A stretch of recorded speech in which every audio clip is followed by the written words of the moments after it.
After discussing a majority of Justin's mother's lifestyle, we're going to talk about his life heading into 1997 and how he coped with his father's problems. Could you tell us a little bit about that? Sure, yeah.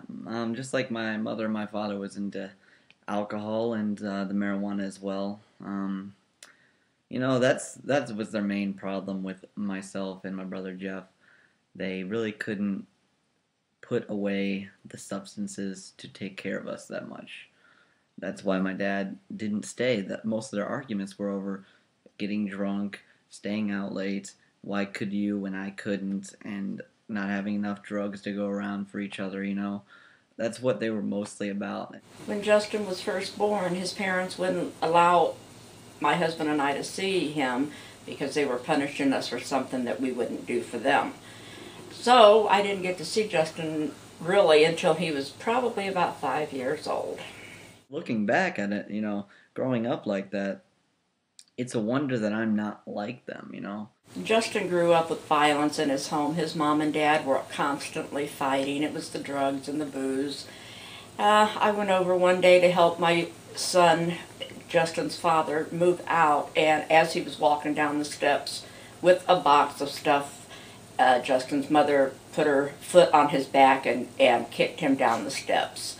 They thought nothing of running down the street chasing each other with a knife, hitting each other with anything they had in their hands. This is what Justin grew up with, and he just assumed, I guess, that it was normal, that that's what everybody did, because he did once ask us if we ever fight.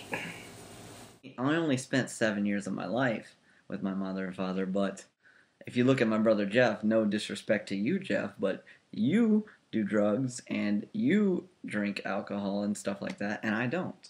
And you spent a little more time with them than I did, but still, maybe I was lucky, maybe something went down like that, but Maybe you feared that you would turn up like them. I don't know. At 7 years old, I don't know what I'm thinking. You know what I'm saying? Mm-hmm. It was just natural to me to see marijuana smoking in the middle of the house and them not even trying to hide it. Like they're smoking it like a cigarette, basically. It was just natural for me to see, and luckily it wasn't naturally for me to pick up. You know what I mean? Tell us a little bit more about 1997. What occurred later on? 1997. One of the years I remember most about my life. We moved into a bar. Actually, we lived above a strip club. My brother was still with us then. He wasn't living with us, but he would come off and on to be with us and stuff like that. I met new people, weird people. We had a guy living right next door to us who got in my brother and me in all kinds of trouble. I had experienced my first run-in with the cops in 1997. We were on the roof of the bar, and our buddy David decides we're going to go up top and throw shingles at our neighbor's house. Our neighbor being my best friend at the time, and after that moment I wasn't allowed to hang out with her anymore, but we threw shingles on the house, and then we had to run away from the cops. Me and David hid under a truck, and the only reason we got caught was I was crying. At 7 years old, the cops are after you. You shouldn't be running away from the cops at 7 years old, you know what I mean? Mm-hmm. It's a weird feeling. Like, I thought I was going to jail, but luckily they don't take 7-year-olds to jail. Where was my mother? Inside the house, passed out drunk at like 7 o'clock. My dad, I don't know if he was even living with us at the time, but yeah, my brother got away. I don't think they caught him, but when the police were asked where my mother was, I automatically said, oh, she's drunk on the couch. They just took me inside, woke her up, and said, here's your son, he got into trouble, blah, blah, blah, and don't let it happen again. I don't know what happened to David. I don't think I ever saw him again after that. Also, me and my brother went to Toys R Us, and we stole a bike. We legit got on a bike and stole it out of the store. I got, out the door on this little motorcycle bike before getting stopped. Jeff didn't even make it. We can't walk out of a store with bikes. Or ride out. Or ride out of a store with bikes. So, he got in trouble, and I didn't because, again, I'm 7 years old, so 7-year-olds don't go to jail. That doesn't mean you can do it, 7-year-olds. Don't do it. It's ironic because you work at Toys R Us now. I do work at Toys R Us now. This is 2011 when I'm recording this. So I do work at Toys R Us now, but yeah, I don't steal anymore. Okay, now tracking back to 1997, what occurred later in the year? Like how did the run-in with the police affect your life? I felt like, hey, I did something. The police came, and I got away with it. Maybe I can get away with more. You know what I'm saying? Mm-hmm. And I did try.